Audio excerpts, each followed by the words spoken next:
يا أيها الذين آمنوا اتقوا الله وقولوا قولا. Bismillahirrahmanirrahim. Assalamualaikum warahmatullahi wabarakatuh. Waalaikumsalam warahmatullahi wabarakatuh. Alhamdulillahirrahmanirrahim. Selamat datang saya ucapkan kepada pemirsa LGS TV di acara Podcast Trend Bicara yang Baik. Alhamdulillah pada kesempatan siang hari ini saya ditemani oleh tamu spesial. Adalah teman lama kita di angkatan 5, ada Mas Atola di sini. Apa kabar Mas Atola? Alhamdulillah baik. Mungkin Mas Atola bisa dikenalkan nama lengkapnya siapa, kemudian asalnya dari mana, kemudian sekarang gimana? Terima kasih untuk saudara Bilal. Untuk pemirsa LGS TV, perkenalkan nama saya Atullah Nur Afif, asal dari Sidoarjo. Kemudian saya menempuh pendidikan di SMP SMA LGS selama 6 tahun. Saya sendiri dari angkatan 5 dan sekarang saya menempuh pendidikan di Institut Pemerintahan Dalam Negeri Jatinangor, Jawa Barat. Jadi sekarang ada di Jatinangor, Jawa Barat ya? Ya, di Jatinangor. Mas Atola, saya pengen tahu nih, dulu ketika mondok itu apa yang dikerjakan selama mondok, menjabat sebagai apa? Mungkin pemirsa LGS TV juga pengen tahu dulunya sebagai apa ketika di pondok. Ini termasuk pertanyaan yang unik bagi saya, karena saya lulus sudah hampir 2 tahun lamanya. Kemudian selama 6 tahun di SMP, SMA, sedih, suka, senang, kepribadian saya dibentuk di sini. Jadi banyak, kalau bicara pengalaman itu sangat banyak sekali. Dulu waktu saya SMA lebih tepatnya, ini yang paling saya ingat, itu saya menjadi bagian dari keorganisasian di ISMI, Ikatan Santri Mahat LGS. Saya menjabat sebagai kepala dinas kesantrian dan kreativitas kalau nggak salah waktu itu.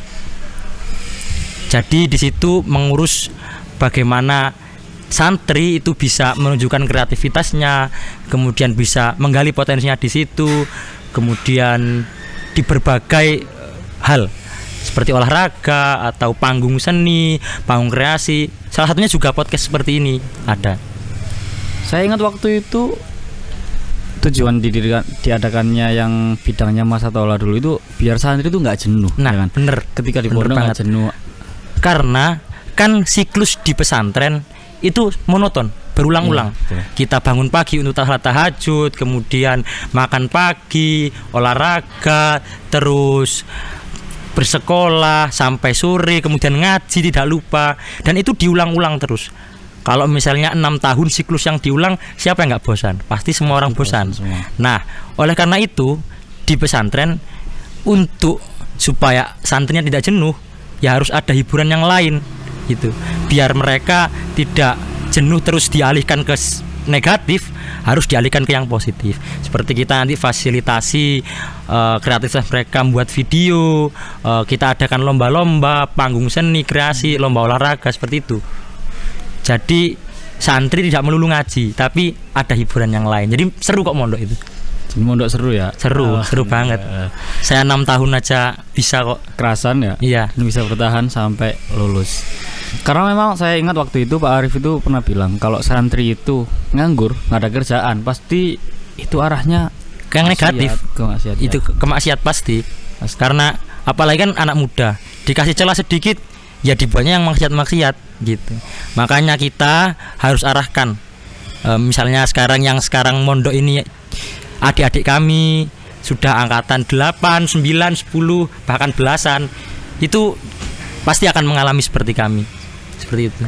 Jadi memang perlu ada ya untuk di setiap pondok itu diadakan bagaimana cara agar mereka menumbuhkan kreativitasnya. Perlu sekali semangat belajar itu tadi. Supaya image pondok pun juga tetap baik ya. Seperti itu.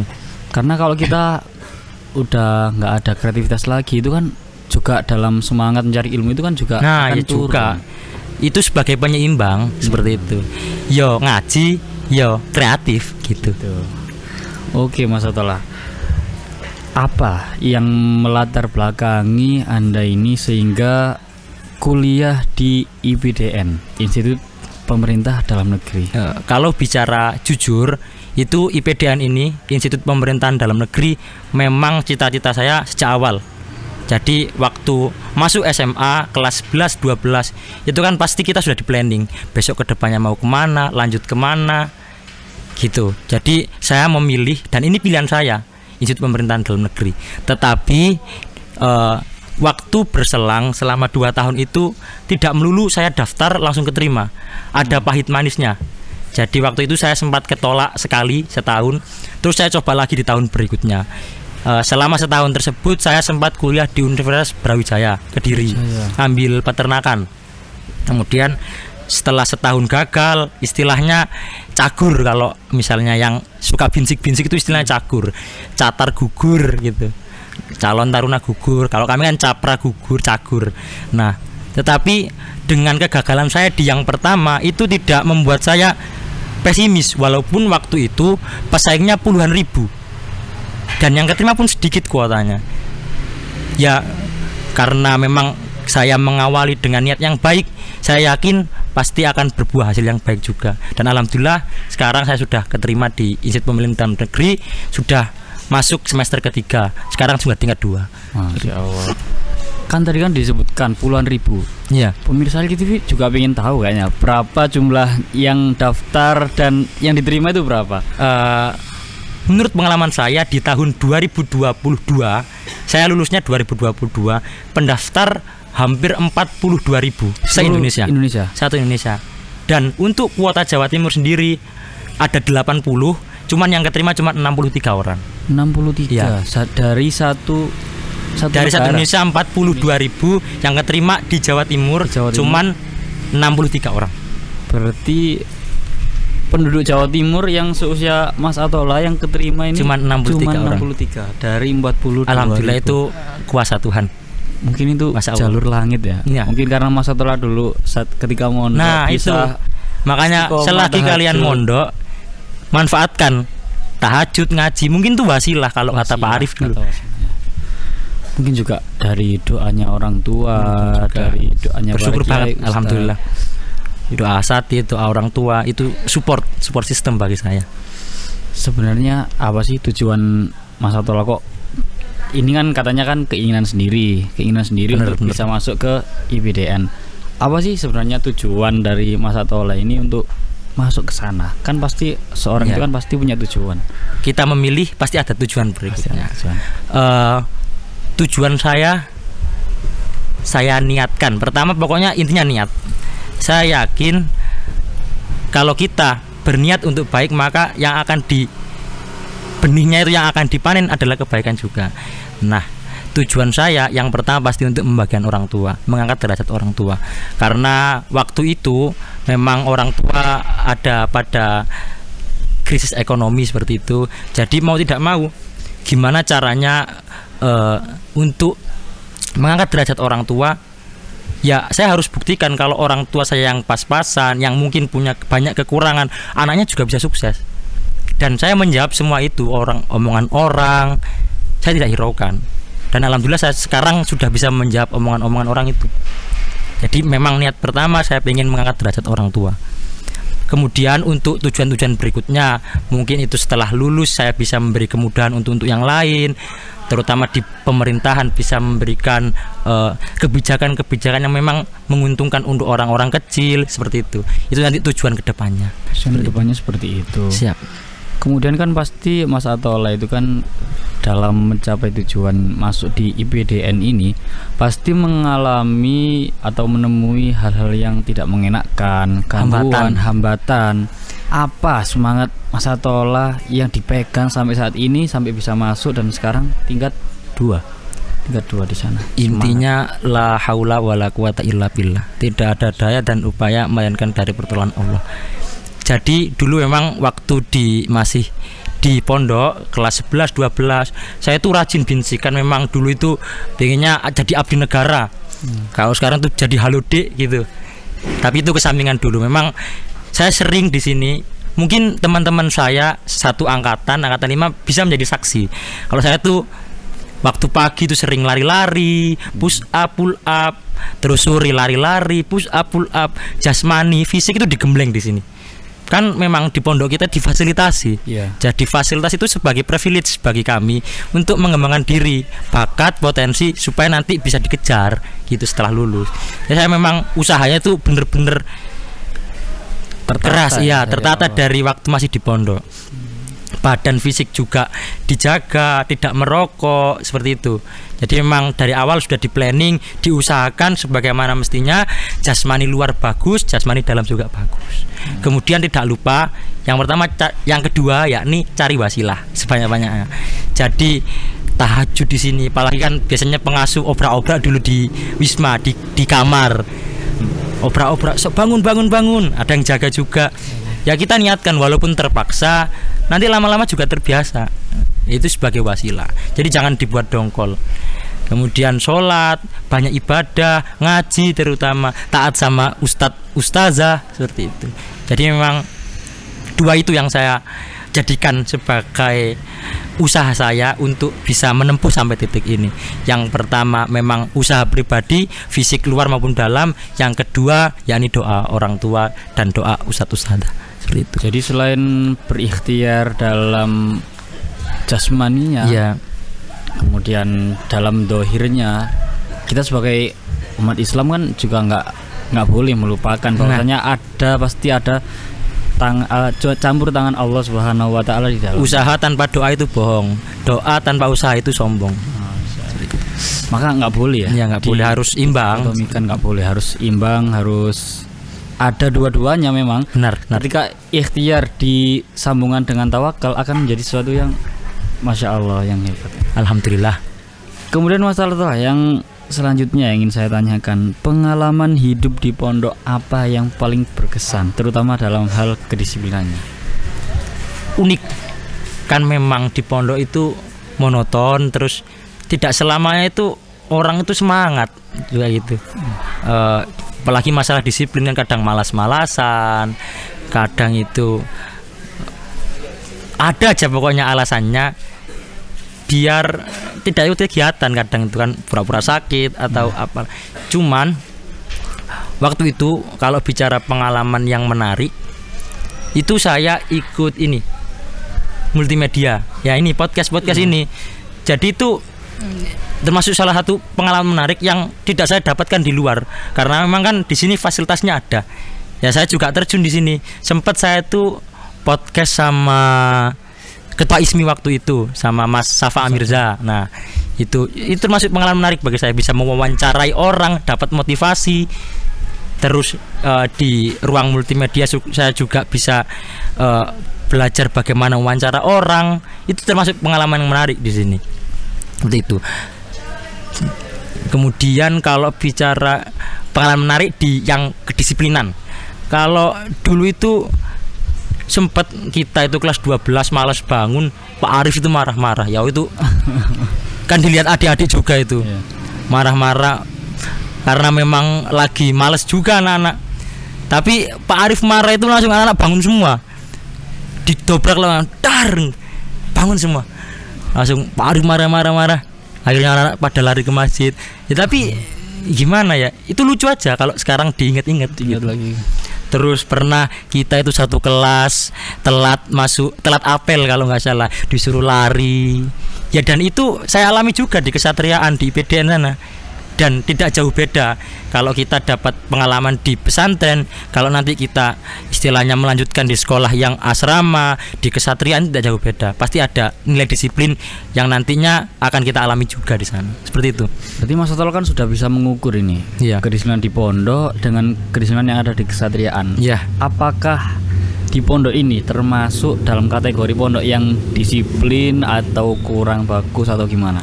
Alhamdulillah selama 6 tahun pondok ini termasuk disiplin, kenceng. Apalagi yang megang kan sudah santri-santrinya sendiri, yang senior-senior yang megang adik-adiknya. Jadi yang senior harus mengayomi adik-adiknya. Adik pun begitu, harus menghargai kakak-kakaknya yang sedang memimpin, apel atau lagi jaga terutama. Jadi disiplin masuk di sini. Dan itu kalau di kesatriaan alhamdulillah saya pun tidak kaget seperti itu. Sudah sering di pondok seperti ini, biasa, ya. dihukum biasa.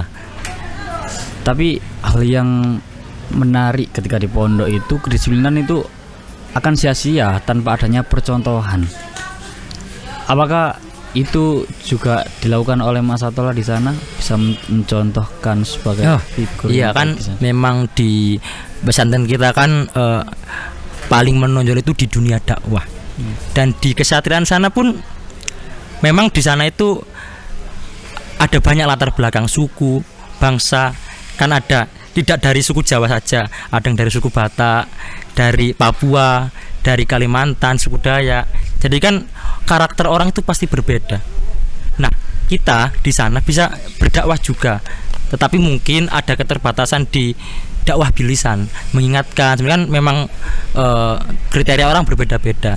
Tetapi bisa, kalau saya di sana menjalani itu dengan mencontohkan, terutama ikut kajian, berangkat rajin ke masjid, ikut sholat. Jadi orang-orang itu, Atolah ini orangnya religius, agamis. Sekali-sekalilah ikut ke masjid, kali-kalilah ikut ngaji. Dan kadang saya pun pernah juga dapat pengalaman menarik itu, ngajak yang teman Nasrani sholat, dan dia mau ikut sholat subuh kalau nggak salah, walaupun memang agak lucu, tidak sesuai dengan syariat agamanya, tapi lucu aja.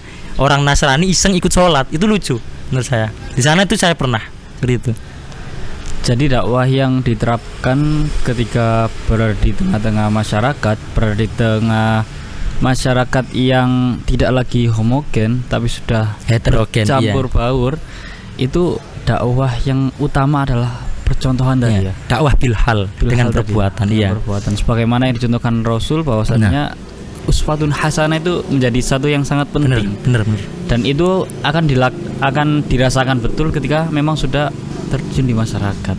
Bener. Jadi apapun kalian nanti jadi apa ya, bisa tetap berdakwah seperti itu. Berarti nggak harus ceramah, meskipun harus public speakingnya nol, jelek, itu masih bisa dengan bilhal, dengan perbuatannya, mencontohkan yang baik. Kan dengan bikin video ini kan termasuk dakwah juga. Mungkin yang lihat, yang nonton, gini terinspirasi, juga ikut juga seperti itu. Mungkin pemirsa LGTV juga bisa berdakwah lewat men-share video ini. Nah, mungkin bisa like, komen, subscribe. Mungkin juga bisa dilakukan seperti itu. Kemudian ini pesan yang ingin disampaikan kepada adik-adik yang sekarang masih dalam proses pendidikan di pesantren di seluruh Indonesia, bukan hanya di LGC. Apa? Pesan saya satu, jangan khawatir besok kalian jadi apa. Walaupun di pesantren memang kita diajarkan agama, cuman pesan saya satu, jangan pernah kalian khawatir besok jadi apa. Karena gimana ya, memang ketidakyakinan itu murni. Manusia pasti, aku besok jadi apa ya, aku besok mau ngapain ya, besok kalau aku tidak bisa membahagiakan orang tua bagaimana ya. Itu pasti ada, tidak mungkin tidak ada. Karena memang manusia kan takut kalau misalnya tidak sesuai dengan ekspektasi.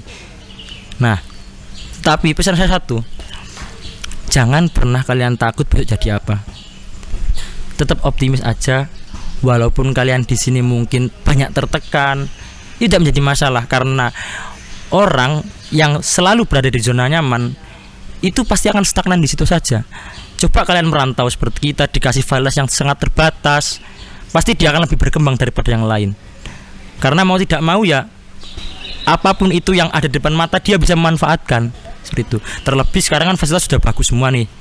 Itu bisa juga jadi privilege bagi dia, supaya nanti bisa lebih berkembang. Saya yang terbatas saja bisa gini, apalagi yang dapat fasilitas pasti lebih bagus seperti itu. Jadi pesan saya satu, jangan pernah khawatir besok kalian jadi apa. Itu aja. Karena memang jalan itu sudah ada yang ngaturkan oleh Allah SWT. Dan nggak mungkin Allah itu menempatkan hambanya pada kondisi yang terburuk. Pasti akan dipilihkan jalan yang terbaik. Benar. Seperti dalam ayat yang senantiasa digembor-gemborkan oleh Pak Yai kita, walladzina jahadu fina lanahdiyannahum subulana. Mas Atola tadi sudah melaksanakan ayat itu ketika di pondok, juga serius untuk basicnya doa, tawakal, dan pasti akan dibalas oleh Allah sesuai dengan ikhtiar kita. Kemudian saya ingin satu lagi nih, pengalaman bersama teman-teman satu angkatan yang paling diingat. Bersama teman-teman satu angkatan pernah itu masak bareng, waktu jaga. Di sini kan ada fasilitas masak, bisa ada kompor, itu liwetan kalau bahasanya. Pasti itu tidak asing juga di telinga anak-anak yang di pesantren kalau liwetan itu. Bisa makan bareng satu nampan besar, rame-rame pakai daun pohon pisang itu seru. Terus kalau misalnya bakar-bakar waktu Idul Adha, bisa bakar-bakar, makan-makan bareng itu seru. Dan saya setelah keluar dari pesantren itu kangen banget bisa melakukan hal-hal bareng sama teman-teman. Pengen nggak kayak gitu lagi? Ya pengen, karena kan asik aja sama teman-teman. Sekarang kan kita hidup sendiri-sendiri, udah fokus sama di kuliahnya masing-masing. Kalau diinget-inget tuh ya pengen lagi kumpul-kumpul gitu. Hidup bareng teman-teman tuh enak ya. Jadi manfaatkan waktu kalian di pondok bareng teman-teman. Kalau sudah keluar nanti nggak bisa lagi kayak gini gitu. Kalau tadi pesan kepada santri-santri yang masih mondok dalam proses pendidikan, sekarang pesan apa yang ingin disampaikan kepada teman-teman satu angkatan? Buat satu teman angkatan, Victory Generation itu kesuksesan itu subjektif. Jadi cenderung orang memandang bagaimana kesuksesan itu. Kalau saya alhamdulillah seperti ini, saya sudah setengah sukses. Tapi belum sukses, tapi orang lain bisa memandang saya sudah sukses seperti itu. Jadi kesuksesan itu subjektif. Dan untuk teman-teman yang sudah satu angkatan kami sudah lulus dari sini 2 tahun yang lalu, tekuni pilihan kalian. Sekali ditanam jangan cabut sampai nanti berbuah, baru bisa dipetik. Sekali tanam jangan pernah dicabut, tunggu nanti sampai berbuah. Maknanya yaitu pilihan kalian. Jangan pernah menyesal dengan apa yang telah kalian pilih. Terjun, dalami, resapi, nikmati prosesnya. Nanti pasti akan ada benih yang bisa dituai. Seperti itu. Harus fokus ya dengan tujuan awal. Kan sudah milih, itu resiko. Pasti ada resikonya. Sekali tanam jangan pernah dicabut, tunggu sampai berbuah. Seperti itu. Jadi harus benar fokus meskipun banyak sekali hambatan. Bukan kita menyerah pada keadaan, akan tetapi bagaimana cara kita untuk bisa tetap bertahan, bagaimana caranya tetap meraih ketujuan tersebut. Bener. Oke, mungkin itu yang bisa kita bahas pada kesempatan pagi. Sekian saja cerita saya dari awal sampai akhir ini. Kalau salamnya IPDN pendidikan gimana? Ada salam tertentu nggak? Apa ya, sama sih kayak kedinasan-kedinasan yang lain atau kayak tentara-tentara yang lain, kayak semangat pagi luar biasa gitu ya. Itu ada yel-yel di sana juga. Tidak ada salam-salam tertentu juga sih. Ada ya. Oke. Terima kasih Mas Atola atas kesempatan waktunya bisa datang ke pondok, bermain ke pondok. Mungkin teman-teman angkatan 5 lainnya bisa juga join bersama kita, nanti bisa berkunjung ke pondok, cerita-cerita ke Pak Yai, pengalaman yang dulu. Dan juga itu penting karena untuk motivasi adik-adik kita yang masih mondok di sini. Seperti itu. Pemirsa LCTV dimanapun Anda berada, mungkin itu yang dapat kita bincangkan pada kesempatan siang hari ini. Apabila ada kesalahan dalam kata maupun perbuatan, kami mohon maaf yang sebesar-besarnya, dan kami ucapkan terima kasih telah menonton video ini sampai akhir. Saya Muhammad Bilal Masawan mewakili segenap kru LCTV yang bertugas mengucapkan undur diri dari hadapan Anda semua. Akhirnya marilah kita tutup acara podcast tren ini dengan bacaan hamdal dan kafaratul majelis. Alhamdulillahirabbil alamin. Subhanakallahumma bihamdika asyhadu an la ilaha illa anta astaghfiruka wa atubu ilaik. Assalamualaikum warahmatullahi wabarakatuh. Ya ayyuhalladzina amanu taqullaha wa